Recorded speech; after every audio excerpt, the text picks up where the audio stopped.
Rabbimiz Allah Kur'an-ı Kerim'de Türkümler Suresinin 53. ayetinde ayette kul aytti ya ibadiyellezine asrafu ala enfusihim. Allah Teala isminden bendelerge müracaat itirge kuştu. Allah Teala siyikli peygamberimizge. Ey bendelerim dedi. Üzlerine karata zulümlük kılışı. Üzlerine karata şikten aşışı. Yani günahka şumuşu bendelerimdi. La taqnatu min rahmetillah. Allah Teala'nın rahmetinden ümitigizni üzmegiz. İnnallaha yaghfiru zunube cemi'a. Dürüstlükte Allah bar günahlarını gafu ite. İnnehu huvel gafurur rahim. Dürüstlükte Allah gafu ituşe rahimlidir dedi. Şulay kutsi hadiste büyük Rabbimiz bizge müracaat etip ey bendelerim dedi, ey kullarım benim dedi. Siz günün ve tünün günahlar kılasız, yalgışasız. Amin bar günahlarını gafu item. Şuna göre minnen sırağız gafu ituğumni. Hem min sizni gafu itermin dedi. Bu hadis İmam Müslim rivayetinde kile. Hem aziz kardeşlerimiz, dinimiz İslam. Subhanallah, Rabbimiz Allah. Ol rahimli, ol gafu ituşedir. Hem Adem balası öz turmuşunda nindigine hatalarga düşmesin. Şeytan vesvesesine birilip nişikkine yalgışmasın, sataşmasın. Eğer de ol ihlas көңілден özünün gayibin anlap, özünün kılganına ukinip, Rabbisi yanına koytsa, ona tövbe etse, onun gafu ituun, kişiruun sırasa, Allah'ın işigi koytuşuğa her vakit aşıktır. Hem biz de Allah-u Teala'nın dinin kişilerge jitkiruşiler. Çünkü biz her birimiz imam bulmasak da, ustaz, galim bulmasak da, biz özümüzün tuğanlarımızga Allah'ın dini turunda siliybiz. Allah turunda siliybiz. Kimdir imamga barıp jite almasa da ol sizge kile. Çünkü siz anın bilen bir klasta, bir sınıfta okudunuz. Birge institutta buldunuz. Birge hizmette işleysiz. Birge şu an ol sizge kile. Hem biz Allah-u Teala'nın dinin jitkiruşiler de Allah açkan işiklerini biz yavırga tiyiştik. Eğer de Allah Teala nebbi ibadi Kur'an-ı Kerim'de benim kullarıma aytti. Raskajı mayım Rabbamdı. Nerseni? Enni enel gafurur rahim. Min gafu ituşu. Min kişire min rahimlidir. Dip ayt silegiz dip aytken iken. Günah kılgan, hatalangan kişilerge Allah'ın işik aşık işiklerin biz yavırga tiyiştik. Bir koşanda yavırga tiyiştik. Eğer de kişi nindigine günahka, nindigine cinayetke düşmesin. Eğer ul tüzelü yolun izleyken biz onun kolundan tuturga tiyiş. Biz ondan jirenirge tiyiş değil. Biz ondan koşırga yok senin bilen bulmay. Biz polezna deyip artıbızını koyurga tiyiş değil. Çünkü Allah'ın işikleri aşık. Hem biz onu yapmayız. Hem günlerden bir günü Ata İbn Yeser Sili, o indi uluk tabiğinlerden bir kişi de Abdullah İbn Mes'ud yanına kildi. Abdullah İbn Mes'ud ol en galim sahabelerinin birisi.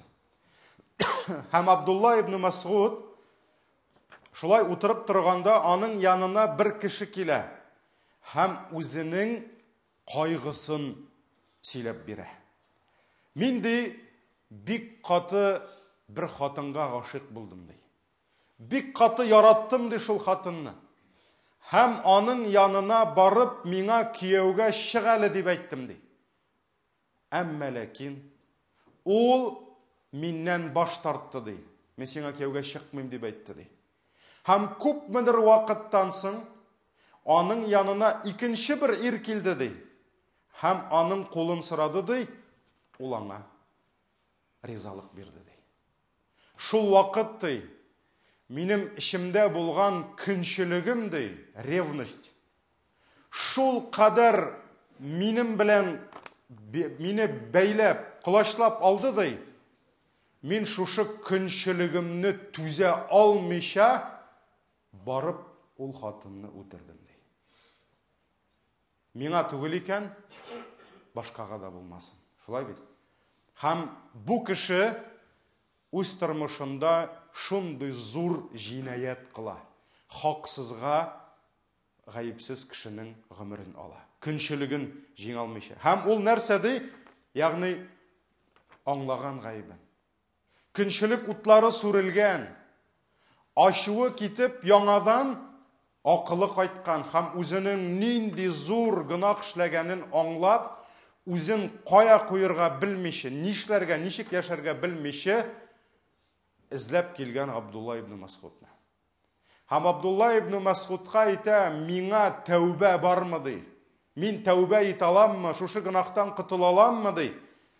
Шуннан соң Абдулла ибн Масгуд әйтә, әниең исәнме ди? Ул әйтә, юк ди, әнием үлде ди. Ярар, алайса ди, бар кайт ди. Аллаһы Тәгаләгә тәүбә кылды. Тәүбә кылды.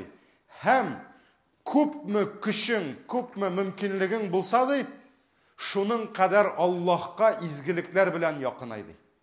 Ягъни күпме булдыра аласың, изгелек кыл, изгелек кыл, изгелек кыл ди. Тәүбә ит һәм изгелек кыл ди.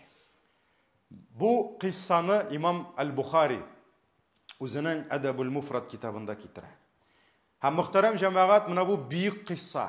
Имам Бухари аны зыяга гына үзенең китабына кертмәде. Һәм менә бу кыссада безнең өчен бик күп сабаклар бар. Шул сабакларның берсе көнчелек, ревность. Аллаһы Тәгалә әлбәттә кешегә бирә көнчелек. Монда зависть турында сүз бармый.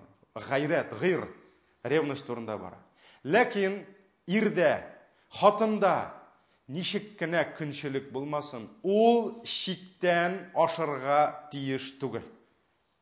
Аллаһның китабы Коръән һәм сөйкле пәйгамбәребез сөннәт куйган шикләрдән көнчелек чыгарга тиеш түгел. Чөнки әгәр дә кеше шиктән аша икән, ул нишли? Ул зулымлык кыла.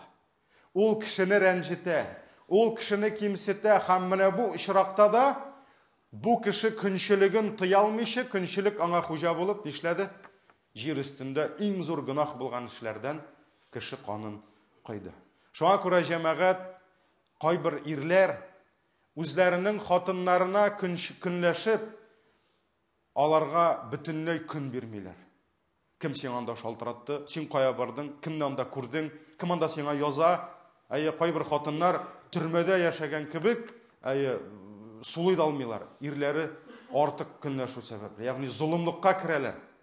Һәм кайбер хатыннар шулай бүтән алдымыннан, бүтән сүзеннән, кем шалтыратса да, кем ул, нәрсә ул дип ирләренә карата зулымлык кылалар. Пәйгамбәребезнең дә хатыннары көнләште. Әмма ләкин Пәйгамбәребез саллаллаһу алейхи ва саллям алар шиктән чыкса, аларны төзәтә иде. Шуңа күрә көнчелек шиктән чыгарга безне тиеш түгел, чөнки ул зулымлыкка әйләнә. Шуннан соң бу кешенең дә бераздан көнчелек утлары сүнде. Ачуы басылды, акылы кайтты. Һәм үзен кая куярга белмичә, кем янына килде? Икенче сабак. Ул заманда бәлки исламский психологлар булмагандыр инде. Ул эзләп килде галимне. Абдулла ибн Масгуд табигыннар заманында гына түгел, сахабалар заманында да иң зур галимнәрнең берсе иде. Абдулла ибн Габбаслар, Абдулла ибн Масгудлар, Абу Бәкрләр, алар иң зур галимнәр булдылар. Һәм ул эзләп килде шушы галимне. Һәм Аллаһ Тәгалә Коръән-и Кәримдә нәрсә диде? Белмәсәгез, барып белгәннәрдән сорагыз. Әгәр дә кеше үз тормышында ниндидер бәлагә тарыса, ниндидер хәсрәткә төшсә, һәм нишләргә белмәсә, ул кемгә барырга тиеш? Ул барырга тиеш галимгә. Һәм галим Коръәнгә, хадискә нигезләнеп тормышта ул нәрсә эшләргә тиеш, кая барырга тиеш, аңа юлны ачарга тиеш. Һәм менә монда җәмәгать миңа тәубә бармы дип сорады. Мин түзәлә аламмы, бу гынахтан котыла аламмы диде. Һәм кеше нинди генә хатага кирсә дә, нинди генә җинаят кылса да, ул бер кашанда өметен Аллаһның рәхмәтеннән, мәгъфирәтеннән өзәргә тиеш түгел. Һәм бер кемне дә без юк син җәһәннәмдә барыбыр, сиңа бесполезно тәүбә итүдән, синең җинаятың зур дип без дә кешеләргә ябырга тиеш түгел без. Һәм галим дә япмады ишекне. Ул эзли башлады, ничек бу кешене гынахтан котылдырырга. Һәм монда искә төшерергә була 99 кешене үтергән хадис бар, шулай бит. Бер кеше үз гомерендә зулым җирдә яшәп, шушы залимнәргә ияреп, үз гомерендә 99 кешене үтерде. Ләкин нишләргә белми, аңлады, тәүбә кылырга тели, һәм килде кемгә? Ул беренче галимгә килмәде, ул монах янына килде. Аңайттылар, менә шундый изге монах бар, ихлас бар шуңа. Ләкин монах ул алим түгел, ул абид, ул гыйбадат кылучы, аскет. Ул көне-төне намаз укый, ураза тота, ләкин ул көне-төне китап укучы булмады. Ул зур галим булмады. Шуңа күрә монах тыңлады да, сиңа файда юк диде. Бу кадәр җинаят кылып, сиңа тәүбә юк диде. Теге нишләде? Ярар 99 гына калмасын инде, 100гә тулсын дип монахны үтерде. Күпмедер вакыттан соң юк шыдый алмый, түзә алмый, шуннан соң әйтте, күрсәтегез әле миңа бу дөньяда иң зур галимне диде. Бу җирдә иң зур галимне, менә шул диде. Шуннан соң китте шул галим янына. Галим аны тыңлады да, юк димәде. Нәрсә диде? Син диде, зулым җирдә яшисең диде. Земля, где ты живешь, это земля несправедливости. Там тираны диде. Оставь эту землю диде. Кит аннан диде. Һәм бар шундый җирдә, анда изге кешеләр яши диде. Шулар белән бергә бул. Шунда гыйбадат кыл, Аллаһу Тәгалә сине кичерер диде. Һәм бу кеше китте, һәм беләбез, юлда үлде. Бер яктан төштеләр газап фәрештәләре, бу безнең клиент, бу безнеке. Чөнки ул бер гомерендә бер изгелек кылмады ди, ә күпме явызлык кылды. Икенче яктан төштеләр җәннәт фәрештәләре. Һәм әйтәләр, бер сәйтә минеке ул ди, бер сәйтә минеке ди, чөнки ул төзәлү юлына басты ди. Аллаһы Тәгалә аларны хөкем итү өчен кеше кыяфәтендә тагын бер фәрештә җибәрде. Һәм ул фәрештә нәрсә диде? Чыгып киткәннән соң үткән юлы күбрәк булса, җәннәткә китсен диде. Әгәр дә үткән юлы әзрәк булса, җәһәннәмгә диде. Һәм Аллаһу Тәгалә ул кешене җәннәт фәрештәләренә биреп җибәрде. Ягъни кичерде, афу итте. Һәм менә монда дагы галим, син кабахат, син фәлән, син төгән дип тотынмады. Ул эзли башлады. Эзли башлады. Шуңа күрә галим эзләргә тиеш. Ул выход эзләргә тиеш. Кешене батырга тиеш түгел. Кай вакыт без кемгәдер барсак, ул безне гаепли башлый. Ах, син фәлән, ах, син төгән. Әйе, ул гаепле. Ул аңлап килде гаебен, ләкин каясың, ул? Где выход? Шуңа күрә ул әйтте: "Ә синең әниең исәнме?" Иң беренче аның башына нәрсә килде? Әниең исәнме синең диде. Бу кыйссадан соң, күпмедер бу кеше киткәннән соң, шушы кыйссаны сөйләүче Ато аның кырына килде. Абдулла ибн Мас'уд янына килде һәм әйтте: "Эй остаз ди, нигә әние турында сорадың ди? Әйт әле ди, нигә әнисе турында сорадың ди?" Шуннан соң Абдулла ибн Мас'уд әйтә: "Мин ди, гынах кылган кеше өчен анасына изгелек кылудан да зуррак гынахларга кичерелүгә сәбәп белмим диде. Я не знаю большей причины для прощения ди, чем благочестие к матери ди. Шуңа күрә минем аны ди, анасы янына җибәрәсем килде ди. Үлгәнче әниең янында булсаң, Аллаһ кичерә дип ди. Һәм менә монда да җәмәгать безнең өчен бик зур сабак. Ул аңа әйтмәде, көне-төне намаз укы, тәһаҗҗүдләр укы, көне-төне ураза тот димәде. Иң беренче әйтте: "Әниең исәнме?" диде. Һәм күп вакытта без Аллаһның рәхмәте, Аллаһның хәтта савап. Мәсәлән, без сорыйбыз, бу садаканы бирсәң, күпме савап ди?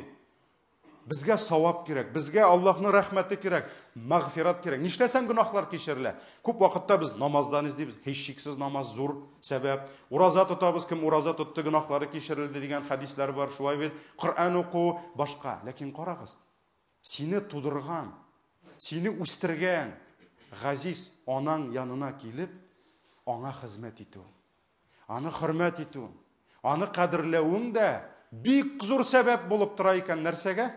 Синең гөнаһларың кичерелүгә. Шуңа күрә изге сәләфләрнең берсе Мухаммад ибн Мункадир ул әйткән, төннәрнең берсендә ди, минем бер туган энем ди, мой родной брат, иртәнгә кадәр тәһаҗүд укыды ди. Ягъни алар бер өйдә ул ди тәһаҗүд укыды иртәнгә кадәр ди. Тәһаҗүд әҗре савабы ни кадәр күп. Ә мин ди авырып яткан әниемнең аяк табанына массаж ясадым ди иртәнгә кадәр. Күрәсең, әнисенең аяклары сызлагандыр бәлки. Һәм мин ди иртәнгә кадәр төне буе әниемнең аякларын уып утырдым ди. Һәм мин үземнең төнемне ди энемнең төненә бер кашан да алыштырмас инде. Я ни за что не променял бы свою ночь на ночь моего брата ди. Карагыз, шуңа күрә без белмибез савап кайда. Бер вакыт бер мөслимә миңа кайдыр яза, хәзрәт ди, мин ди тәһаҗүдтә укый алмыйм ди. Кай вакыт сөннәтләрендә укый алмыйм ди. Миңа гөнаһ микән? Мәйтәм, нәрсә булды? Мин ди авырткан әниемне карыйм. Субханалла. Субханалла, бәлки синең төне буе ыңгырашкан әниеңне каравың, аңа ярдәм итүең синең 1 ел буе, 10 ел буе укыган тәһаҗүдеңнән әҗр савап булыр бәлки. Шуңа күрә Абдулла ибн Масгуд иң беренче нәрсә диде? Әниң исәнмисең диде. Ул аңа ишек эзләде. Аллаһның рәхмәтенә, мәгъфиратенә. Әнием исән түгел шул диде. Шуннан соң ул аңа нәрсә диде? Тагын эзли башлады. Туктамады. Юк, алайса юк инде сиңа димәде. Аллаһка тәүбә ит һәм булдыралганча изге гамәлләреңне кылырга дәвам ит диде. Күбрәк изгелек кыл диде. Шуңа күрә Пәйгамбәрбез саллаллаһу алейхи ва саллям да хадисендә нәрсә диде? Ва атби'ис сайyi'атал хасаната тамхуха диде. Bir хата кылсаң, артыннан тизрәк изгелек кылып кой ди. Һәм бу изгелегең алдагы хатаңны сөртер ди. Сәбәп булыр ди. Менә шуңа күрә мөселман кешесе, без күрәбез менә бу кыйссадан да. Ул кулына төшкән бер генә бер форсат, возможностьны да ычкындырырга тиеш түгел. Әгәр дә син каядыр, ниндидер савап эш эшли аласың икән, каядыр катнаша аласың икән, нәрсәдер эшли аласың икән, кемгәдер ярдәм итә аласың икән, күпмедер вакытың шуңа китә икән, кесәңдәге күпмедер акчаң китә икән, булдыра аласың икән, өлешеңне керт. Син бит белмисең. Белмисең син кыямәттә сине нәрсә җәннәткә кертәсең. Менә син каядыр, ниндидер эшең күп иде, ниндидер син начальник мәсәлән, эшең күп, вазифаң күп, кемдер сиңа чыкты, менә ди, менә минем әнием авырта ди, белмим, мәсәлән, врач таба алмыйм ди, башыма нәрсә килде, хәзер шуны әйтәм. Ә синең булдыра аласың. Менә син шуны эшләп куй, һәм унут 5 минутта. Ә кыямәт көнендә менә шу шайбер сине бәлки җәннәткә алып керер. Без бит белмибез. Без белмибез. Шуңа күрә Пәйгамбәр саллаллаһу алейһи ва саллям әйтте, бер кайчан да изгелектән өстен булма диде. Ягъни бер изгелекне дә бу бәләкәй дип карама диде. Карама диде. Хәтта кыйыдан чиләк белән су алдың икән, үзең өчен кемдер килгән икән, шушы чиләктәге суыңны мәле сиңа булсын дип, үзең аннан аласы була бит инде яңадан. Менә шуның белән булса да изгелек кылды, һәм син белмисең Аллаһның мәгъфираты кая ди. Этне ширткән өчен фахиша, Аллаһ аны хидаяткә күндерде һәм гөнаһларын кичерде. Этне ширткән өчен. Менә шуңа күрә җәмәгать Аллаһ субханаху ва хак тәгаләнең рәхмәте шиксез, аның мәгъфираты шиксез.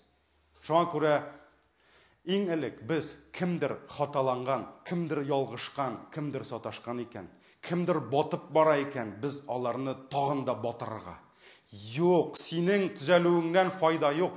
Гомәр турында да әйткәннәр, Хаттабның ишәге исламны кабул итсә, шанабыз улы кабул итсә юк дип. Ул иң хәерле кеше булды. Шулай бит. Шуңа күрә без кешеләрнең бер качан да өметен үзәргә тиеш түгел. Бигрәк тә һәм ниндидер тормышыбызда бәхәсле мәсьәләләр булса, ничек җавап бирергә белмәсәк, излик галимнәрне. Барык. Әллә кайлардан әллә кайларга элек килеп җиткәннәр, әллә инде илләргә барганнар шул галимгә сорау бирер өчен. Шуңа күрә үзебезнең җирлектә нинди галимнәр бар, нинди белгечләр бар. Барык, врачларны эзләп бит Мәскәүгә дә барабыз, Германиягә дә баралар, Израильгә дә баралар. Шуңа күрә галимнәрне без белеп торыйк, алар белән хәбәрдә булыйк. Һәм инде изгелекләр кылыйк. Аллаһ Тәгалә гөнаһларыбызны гафу итсен, безгә күпме гомер бирсә, хәерле изге гамәлләрдә булырга насыйп итсен. بارك الله لنا ولكم في القرآن العظيم ونفعنا بالآيات والذكر الحكيم إنه هو الغفور الرحيم.